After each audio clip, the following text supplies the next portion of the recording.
تو اللہ تعالیٰ فرما رہا ہے یہاں پر یہ صرف ان کی عبادت اس قسم کی ہے. اور دوسری چیز، یہ لوگ اللہ کے راستے سے روکنے کے لیے اپنے مال خرچ کر رہے ہیں، اپنا اوقات لگا رہے ہیں، کاروبار چھوڑ کر تم سے لڑنے کے لیے. تو تم کو کیا تکلیف ہے؟ تم بھی اپنے کاروبار بند رکھو. ظاہر ہے جنگ کے زمانے میں کاروبار، کھیتی باڑیاں نہیں ہوں گی، دکانیں نہیں کھلی رہیں گی، ایک خوف کا ماحول رہے گا. تم بھی یہ قربانیاں دو. جب دوسرے قربانیاں دیں تو تمہیں کیا ہے؟ اللہ چاہتا ہے کہ جب کفر کے لیے لوگ قربانیاں مال جان وقت کی دے رہے ہیں تو تم بھی یہ قربانیاں دو، تاکہ لیمیز اللہ الخبیث من الطیب، تاکہ گندگی اور پاکیزگی کو اللہ چھانٹ لے، اچھے برے لوگوں میں فرق کر لے. کہہ دیجئے نبی صلی اللہ علیہ وسلم ان کافروں سے، اگر یہ ابھی بھی باز آ جاتے ہیں تو ٹھیک ہے، ورنہ اگر پھر وہی حرکت کریں گے، پچھلی قوموں کا حال ان کے سامنے ہے. پھر ہمیں حکم دیا وَقَاتِلُوهُمْ حَتَّى لَا تَكُونَ فِتْنَةٌ وَيَكُونَ الدِّينُ كُلُّهُ لِلَّهِ. یہ آیت ہمارے مومن مدرسہ کے فارغ لوگوں کو سمجھ میں نہیں آئی. آیت نمبر 39 بتائیے نا اللہ کیا فرما رہا ہے یہاں پہ. اسلام کے خلاف سازشیں کرنے والوں سے جنگ کرو. قاتلوہم، لڑو ان سے تم، تاکہ پورا دین، زندگی کا نظام، ملک کا، قبیلے کا، خاندان کا، بستی کا اسلام کا ہو جائے. یکون الدین کلہ للہ. یہاں تو ہمارے درمیان خالی جنگیں ہو رہی ہیں. کس چیز پر؟ ہاتھ سینے پہ باندھا، ناف کے نیچے باندھا، ہاتھ چھوڑ کے پڑھا، آمین زور سے بولا، آہستہ بولا. یہ دین ہے تمہارے نزدیک؟ اس چیز کو تم دین کہتے ہو؟ اس کا مطلب یہ کہ نہ تم نے قرآن پڑھا ہے، نہ سمجھا ہے، نہ تمہارے اساتذہ نے تم کو قرآن سمجھایا ہے. پھر اللہ تعالیٰ فرما رہا ہے، اب آئیے آیت نمبر 40 پر، آیت نمبر 41. وَاعْلَمُوا أَنَّمَا غَنِمْتُم مِّن شَيْءٍ. یہ جو اب مال کے بارے میں 40 آیتیں نازل کر کے اب بتا رہا ہے اللہ تعالیٰ، وہ جو مال میدان جنگ سے جمع ہوا، ایک ایک سوئی جو میدان میں ملی ہے لا کر نبی کریم صلی اللہ علیہ وسلم کے پاس ڈھیر کر دو. ایک چیز رکھیے اپنے پاس چھپا کر، قیمتی سمجھ کر، قیامت کے دن وہ تمہیں جہنم میں لے جائے گی. رسول اللہ صلی اللہ علیہ وسلم کے غلام تھے، جنگ میں تیر لگا شہید ہو گئے. لوگوں نے بڑی تعریف کی کہ جنت میں. رسول اللہ صلی اللہ علیہ وسلم نے فرمایا کہ نہیں، انہوں نے میدان جنگ سے مال غنیمت میں سے 2 درہم کی ایک چادر چرائی تھی، اور اب وہ چادر ان پر آگ بھڑکا رہی. ایک ایک چیز لا کر دے دینا. اب اس میں سے اس کا 5واں حصہ اللہ رسول کے ساتھ ذی القربیٰ والیتامیٰ والمساکین وابن السبیل، ایک فہرست دی گئی. رسول کا مطلب یہ نہیں کہ رسول کے صرف گھر والے کھاتے پیتے رہے، نہیں، رسول کے جو رشتہ دار، جو ڈپینڈ، اس لیے کہ رسول اب کماتے نہیں ہیں، اور رسول کے بعد میں جو حکمران بنے گا وہ بھی کمائے گا نہیں. حکمران، بزنس مین جب حکمران بنتے ہیں تو سمجھیے کہ اس ملک کی تباہی قریب ہے. اس لیے کہ یہ صرف اپنے کاروبار کو مضبوط کرنے میں رہیں گے، یہ ملک کی خدمت، عوام کی خدمت نہیں کر سکتے. اس لیے ان لوگوں کو رکھو جو تنخواہ ان کی ہوگی، اور اتنی تنخواہ لیں. تاریخ پڑھیں اپنی، حضرت ابو بکر نے کیا لیا تھا، حضرت عمر نے، عثمان حضرت علی رضی اللہ تعالیٰ عنہ نے کیا کیا لیا تھا. اتنا لیں اپنی ضرورت کے مطابق، اس سے بڑھ کر نہیں. اب یہ بقایا 80%، 20% اللہ کے رسول کے پاس ہوگا، جو یتیموں، مسکینوں، بیواؤں، جو یہ تمام اسٹیٹ کی ریسپانسبلٹی ہے، اور 80% پورا مال غنیمت تقسیم کیا جائے گا. 80% سوار کو سنگل حصہ ملے گا، سوار کو ڈبل حصہ ملے گا، پیدل کو ایک حصہ. جیسے کہ سوار کے ساتھ گھوڑا ہے، گھوڑا غذا چاہیے اس کو، اس کی دیکھ ریکھ چاہیے، اچھی غذا اس کی ہوگی تو میدان جنگ میں کام کرے گا. اونٹ ہے تو ان کا سوار کو دگنا حصہ، اور پیدل لڑنے والے کو ایک کھیرا حصہ ملے گا. پھر اللہ فرما رہا ہے وَمَا أَنزَلْنَا عَلَىٰ عَبْدِنَا يَوْمَ الْفُرْقَانِ يَوْمَ الْتَقَى الْجَمْعَانِ. یاد کرو جس دن 2 فوجوں میں مٹبھیڑ ہوئی تھی تو اللہ نے اپنے بندے پر یہ چیز نازل کی. تو یہ فیصلہ تمہارے لیے ہے، اس جنگ کا موقع کہ تم ایک جانب تھے وادی کے، وہ دوسری جانب تھے. اگر اس مقام پر تم لوگوں نے وعدہ کیا ہوتا کہ اس سال ہم جنگ لڑیں گے یہ وقت پہ، شاید آگے پیچھے کوئی فریق ہو جاتا. لیکن اللہ نے یہ طے کر دیا. اب بتائیے، قرآن کی اس آیت میں یہ کھلا لکھا ہوا ہے، اللہ نے یہ وقت طے کر دیا تھا کہ مسلمانوں اور کافروں کے درمیان زبردست جنگ ہوگی. ہو گئی. اب یہ لوگ جو بہت سارے یہ ثابت کرنے کی کوشش کرتے ہیں کہ نبی صلی اللہ علیہ وسلم تو بس نکلے تھے قافلے پر حملہ کرنے کے لیے تاکہ کچھ مال مل جائے، اب فوج سے تو زبردستی اور صحابہ کرام راضی نہیں تھے. نہیں، مدینے سے نکلنے سے پہلے ہی نبی صلی اللہ علیہ وسلم نے صاف صاف بتا دیا تھا کہ جانا ایک ہی جانب ہے، قافلے کی طرف ادھر جانے کا ہی نہیں ہے ہم کو، تجارتی قافلے کی طرف. اور اللہ نے یہ کام کیوں کیا؟ لِيَهْلِكَ مَنْ هَلَكَ عَنْ بَيِّنَةٍ، جس کو مارے پورے حق کے ساتھ مارے، وہ یحییٰ من حیّ عن بینہ، اور جو زندہ رہے پورے حق کے ساتھ زندہ رکھے. اور یاد کریے جنگ سے پہلے کی رات، وَإِذْ يُرِيكُمُ اللَّهُ فِي مَنَامِكَ قَلِيلًا، جب اللہ تعالیٰ انہیں خواب میں تھوڑے سے دکھا رہا تھا. اگر وہ زیادہ دکھا دیتا آپ کے درمیان اختلاف ہو جاتا اور ہمت ہار جاتے بہت سارے لوگ. اور ان کی نظروں میں آپ کو تھوڑا دکھا رہا تھا تاکہ معاملہ کھل کر سامنے آ جائے. اب ہمیں حکم دیا جا رہا ہے، یا ایھا الذین آمنوا، اے لوگوں جو ایمان لائے، اذا لقیتم فئۃ فاثبتوا، جب کسی دشمن سے جب بھی آئندہ زندگی میں مقابلہ ہو قیامت تک، جم کے لڑو، ڈرو مت. کس چیز سے ڈر رہے ہو؟ کیا بچانا چاہتے ہو؟ جان. تو دو چیزوں کا فیصلہ کر لو، جان بچاؤ گے ایمان بچاؤ گے. جان بچاؤ گے ایمان بچاؤ گے. کیا جی جان اگر بچ گئی کتنا جیو گے، کتنی لمبی عمر پاؤ گے؟ معلوم ہے نا عمر کتنی باقی ہے. ہو سکتا ہے جان بچانے کے لیے کفر اختیار کر لیا، 2 دن بعد انتقال ہوگا، اب ہمیشہ ہمیشہ کے لیے کہاں جانا ہے؟ جہنم میں. اتنا بڑا رسک تو نہ لو. تو جان کے مقابلے میں ایمان کو ترجیح دو. اور ان لوگوں کی طرح تعداد، مال، ساز و سامان زیادہ ہو تو ایسے مت نکلو جو اللہ کے جو نکلے تھے. وَلَا تَكُونُوا كَالَّذِينَ خَرَجُوا مِن دِيَارِهِمْ، جو اپنے اپنے گھروں سے نکلے تھے بَطَرًا رِئَاءَ النَّاسِ، سج دھج کر لوگوں پر روب جھاڑنے کے لیے. اللہ ایسے لوگوں کو یصدون عن سبیل اللہ، اللہ کے راستے سے روکنے کے لیے. اور شیطان نے ان کے ان تمام اعمال کو بڑا مزین کر دیا تھا، بڑا ان کے لیے خوشنما بنا دیا تھا، اور ان سے صاف کہہ دیا تھا شیطان، لا غالب لکم اليوم، آج تم پر کوئی غالب. لیکن جب فرشتے آئے شیطان بھاگا وہاں سے. مجھے وہ نظر آ رہا ہے جسے تم نہیں دیکھ سکتے، بلکہ شیطان ایک بڑے سردار سراقہ بن جسم کی شکل میں پہنچ گیا. بے فکر رہو، یہ مکے کے باہر اگر کوئی قافلے والے تم پر قبیلے والے حملہ کریں گے تو میں ان کو دیکھ لوں گا، تم یہاں پر لگاؤ. حالانکہ وہ شیطان تھا جو بھیس بدل کر آیا تھا.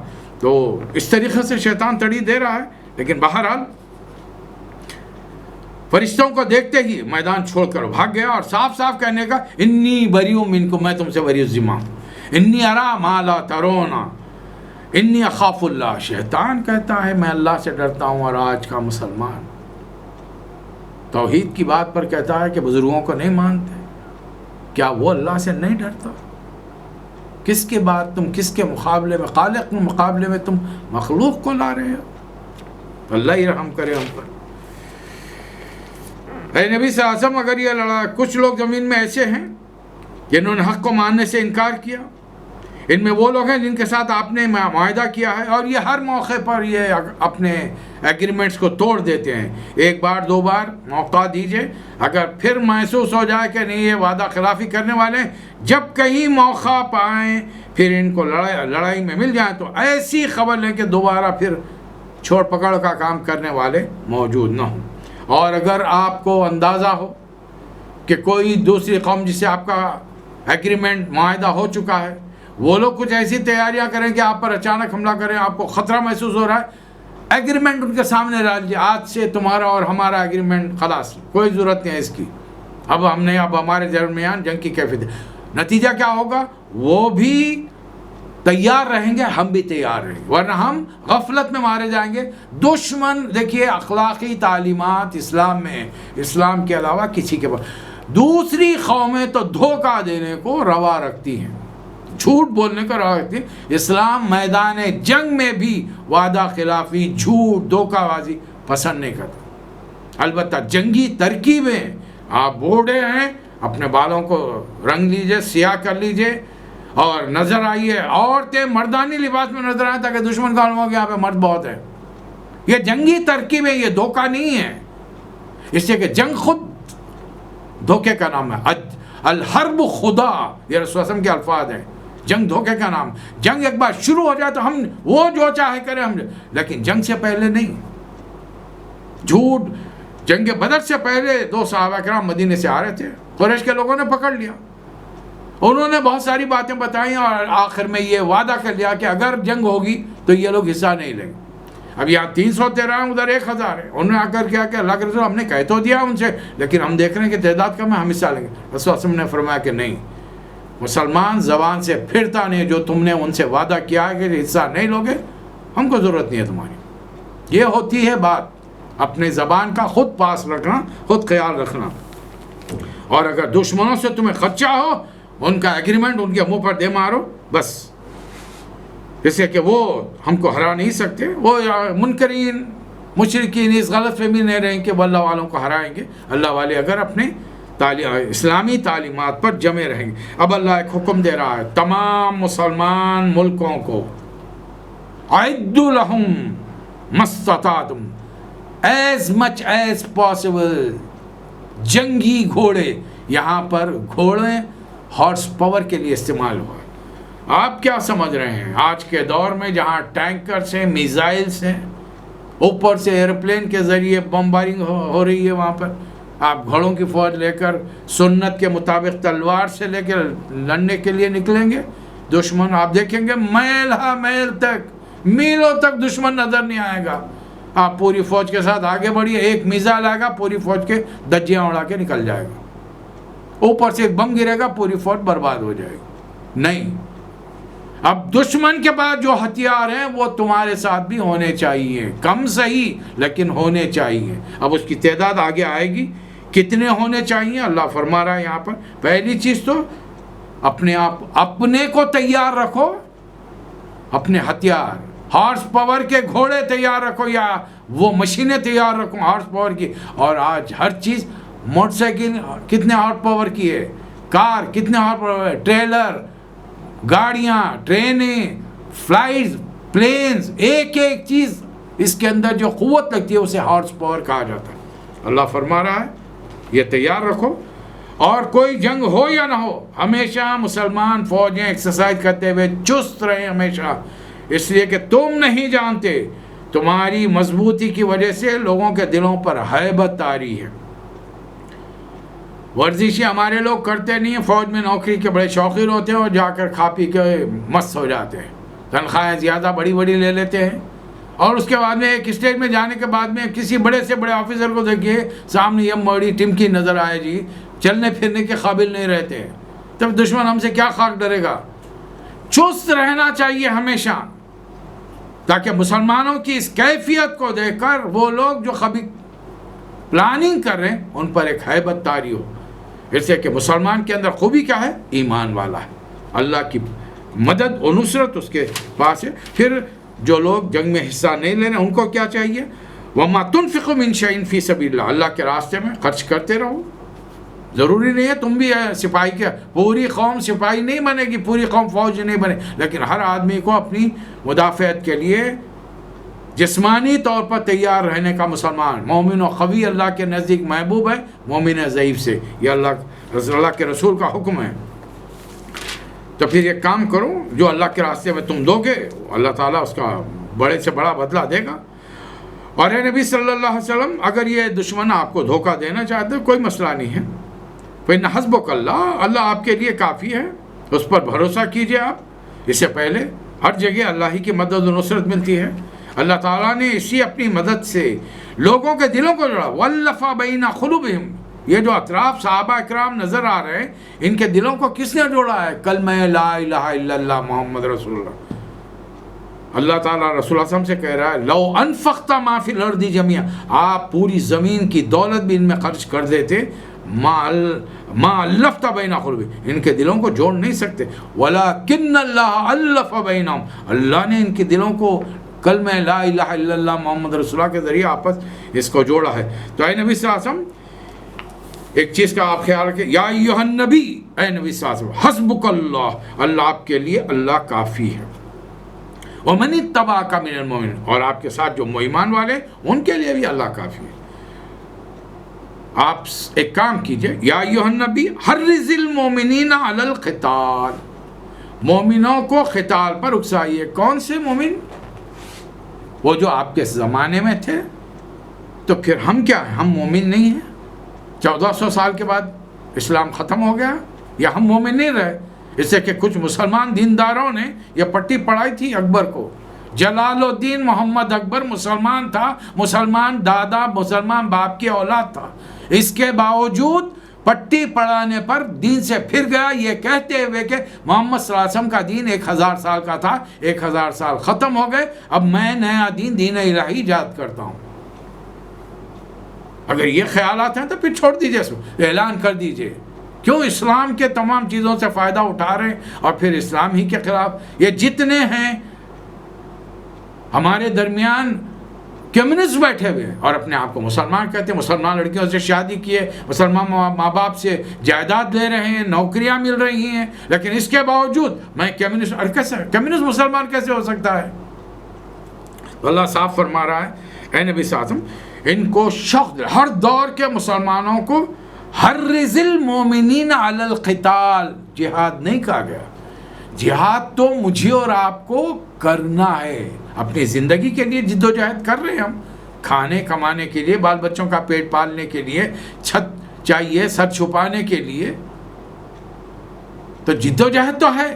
دین کے لیے کیا ہو رہا ہے؟ اس لیے کہ دین میں اب دنیا والے کھل کر تمہارے سامنے آ گئے، اسلام کو مٹانے کے لیے، قرآن کو دنیا سے نیست و نابود کرنے کے لیے، رسول اللہ علیہ وسلم کے نام، ان کی محبت دلوں سے نکالنے کے لیے کسی بھی حد تک وہ جانے تیار ہیں۔ کیا کیا انہوں نے نہیں کیا، رسول اللہ علیہ وسلم کے خاکے بنائے، قرآن مجید کے ساتھ کیا بدسلوکیاں انہوں نے کی ہے۔ اب اگر قرآن کا اللہ نے وعدہ نہ کیا ہوتا، ذمہ نہ لیا ہوتا، انا نحن نزلنا الذکر وانا لہ لحافظون، تو آج اللہ ہی حافظ تھا کہ شاید ہمارے درمیان سے قرآن گم ہو جاتا ہم سے، لیکن اللہ تعالیٰ نے دیکھا کروڑوں اس کے حفاظ موجود ہیں۔ تو اللہ فرما رہا ہے، ہر دور میں مسلمانوں کو شوق دلاتے رہیے، آپ ابھاریے جنگ کے لیے۔ ان یکم منکم 20 صابرون، آپ میں 20 صبر کرنے والے جمے، صبر کے معنی تھپڑ کھا کے میں نہیں رویا یہ بولنے والے نہیں، جم کے ہر بات پہ ایک جگہ پر ٹکے رہنے والے۔ یغلبوا 100، 20 ہوں گے تو 200 پر بھاری پڑیں گے۔ What is the ratio? 1:10۔ وَإِن يَكُن مِّنكُم 100، تم میں 100 ہوں گے، یغلبوا 1000 پر بھاری پڑیں گے، 1:10۔ یہ کس کے زمانے میں ہے؟ نبی صلی اللہ علیہ وسلم اور صحابہ اکرام، صرف صحابہ اکرام۔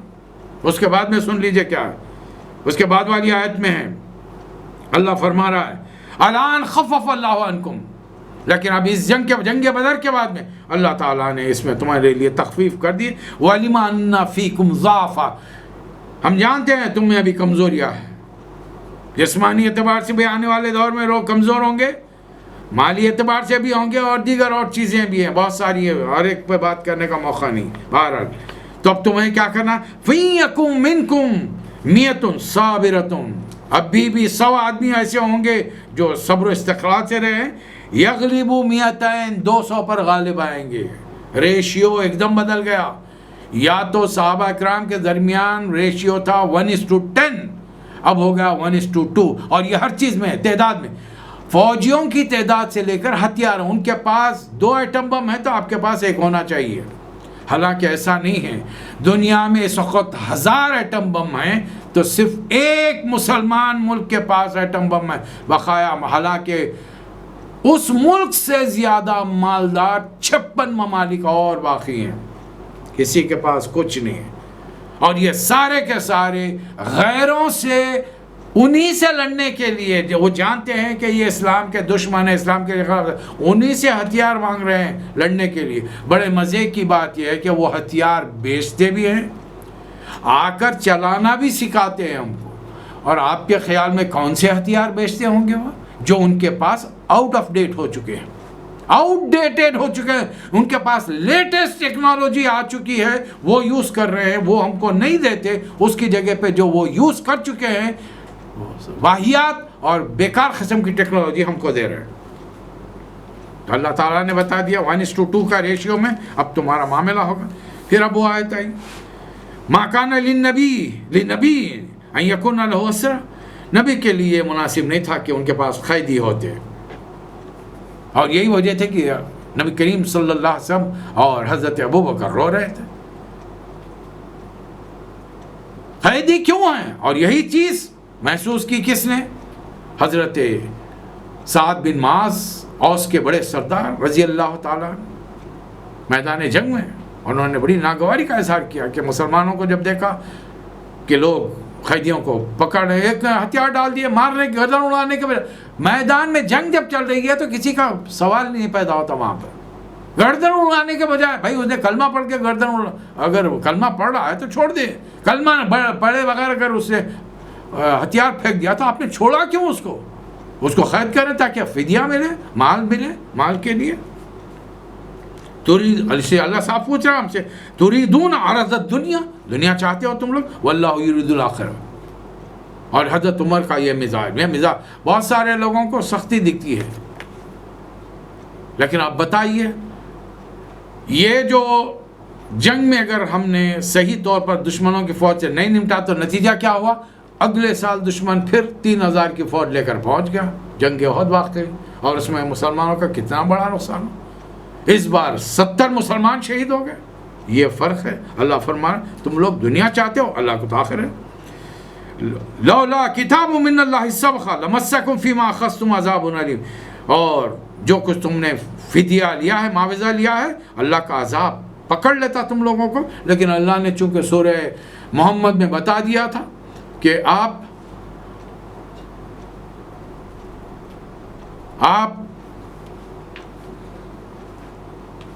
جنگ کے دوران میں اگر چاہیں تو انہیں اما منم بعد اما فدان، چاہے تو فدیہ لے کر چھوڑیں یہاں، اس لیے اللہ نے اس کام کو معاف کر دیا۔ اور اے نبی صلی اللہ علیہ وسلم یہ جو قیدی ہیں انہیں بتا دیجئے اللہ کو معلوم ہے تمہارے دلوں میں کیا ہے، اب تمہارے صرف عمل کو دیکھا جائے گا۔ جن قیدیوں کے پاس پیسہ ویسا کچھ نہیں تھا، وہ آ گئے تھے فوج میں لڑنے کے لیے، ان سے کہہ دیجئے کہ اگر تم اسلام کے خلاف آئندہ کارروائی نہیں کرو گے تو تمہارے ساتھ ہم نرمی کا معاملہ کریں گے، ورنہ پھر تمہیں بھی بڑی سخت سزا دی جائے۔ اللہ کے مقابلے میں تم خیانت کرنے کی سوچو گے جیسا پہلے سوچ چکے، پھر اللہ تعالیٰ ہر چیز پر قدرت رکھتا ہے۔ جن لوگوں نے ایمان کیا، قبول کیا، ہجرت کی، اللہ کے راہ میں اپنی جانیں لڑائی، مال لگائے، اور جن لوگوں نے ہجرت کر کے آنے والوں کو مہاجر، پہلے انصار کی، مہاجرین کی تعریف کی جا رہی ہے۔ اللہ فرما رہا اولئک بعضهم اولیاء بعض، یہ آپس میں ایک دوسرے کے بھائی، ایک دوسرے کے مددگار ہیں، ساتھی ہیں۔ والذین آمنوا ولم یہاجروا، البتہ کچھ لوگ ایمان لائے ہیں لیکن ابھی تک آئے نہیں، تو اللہ تعالیٰ صاف فرما رہا ہے ما لکم من ولایتہم من شیء حتی یہاجروا، اب جب تک وہ ان کا ایمان قابل قبول نہیں ہے، جب تک کہ اپنے علاقوں کو چھوڑ کر، تمام رشتہ داریوں کو کاٹ کر وہ مدینہ نہ آ جائیں، ان کے پر کوئی بھروسہ نہیں کیا جا سکتا۔ البتہ کبھی ان کی مدد کی ضرورت پڑے، وہ مدد مانگے تمہیں تو تم ان کی مدد کر سکتے ہو، لیکن اس قوم کے خلاف نہیں جس کے اور تمہارے درمیان کوئی ایگریمنٹ ہے۔ جو لوگ ایمان لائے، جنہوں نے ہجرت کی، اللہ کے راستے میں جد و جہد کی، اور جن لوگوں نے مدد کی، اللہ کے نزدیک ہم المومنون حقا، بے شک وہی سچے مومن ہیں، ان کے لیے مغفرت ہے، رزق کریم ہے، بہترین رزق ہے۔ البتہ اور وہ لوگ والذین آمنوا من بعد، اس کے بعد بھی جو لوگ ایمان لائے، جنہوں نے پھر ہجرت کی، جنہوں نے جد و جہد کی کوشش کی، یہ بھی آپ میں ہے، لیکن ان کا درجہ پہلوں کے بنسبت ہے فرسٹ کم فرسٹ سرو والوں سے درجہ کم ہے۔ لیکن ابھی چونکہ بھائی بھائی بنا دیا گیا ہے تو مدینے کے صحابہ سمجھ رہے ہیں کہ ہمارے رشتہ داروں سے بڑھ گئے یہ ہمارے مہاجر بھائی۔ اللہ ایک چیز کلیئر کرا ہے، رشتے جو خاندانی اللہ نے بنائے ہیں وہ اہمیت رکھتے ہیں، منہ بولے رشتے اتنی اہمیت نہیں۔ یہ رسول نے تمہیں بنا دیا ہے ان کا بھائی، مکے کے ایک آدمی مہاجر کو مدینے کا انصار بنا دیا، لیکن ایسا مت کرو کہ اپنی جائیداد ان میں تقسیم کر دو یا اپنی جائیداد کا انہیں وارث بناؤ، مدد کر سکتے ہو، اصل تمہارے جو رشتہ دار وہ اولو الارحامی بعضهم اولا ببعض فی کتاب اللہ، اللہ کی کتاب میں رشتہ دار ایک دوسرے کے زیادہ حقدار ہیں. ان اللہ بکل شیء علیم، بے شک اللہ تعالیٰ ہر چیز کا علم رکھنے والا ہے. اب بتائیے کیا ہمارے دینداروں کو یہ نہیں چاہیے ہر جمعہ میں یہ باتیں سنائی جائیں؟ بلکہ اب تو یہ ہو رہا ہے کہ یہ آیتیں پڑھنے کی اجازت نہیں دی جا رہی مسلمان ممالک کے اندر. جو نصاب کا حصہ ہوتی تھی نصاب میں سے نکال دیا جا رہا ہے. ان کی جگہ پر ہم کو فقہی معاملات میں الجھا کر دین کے اصلی تعلیمات سے دور کیا جا رہا ہے. اب اس بارے میں آپ غور کیجئے. میں آپ کے سامنے سیرت نبی صلی اللہ علیہ وسلم رکھنے کی ایک ادنا کوشش کر رہا ہوں. طالب علم آنا اس میں کوئی چیز محسوس ہو بلا تکلف اپنے کمنٹس روانہ کیجئے. انشاءاللہ تعالی جہاں پر بات محسوس ہوگی اس کے مطابق تصحیح کی جائے گی. اللہ تعالیٰ مجھے اور آپ کو توفیق عطا فرمائے. وآخر الدعوانا ان الحمد للہ رب العالمین.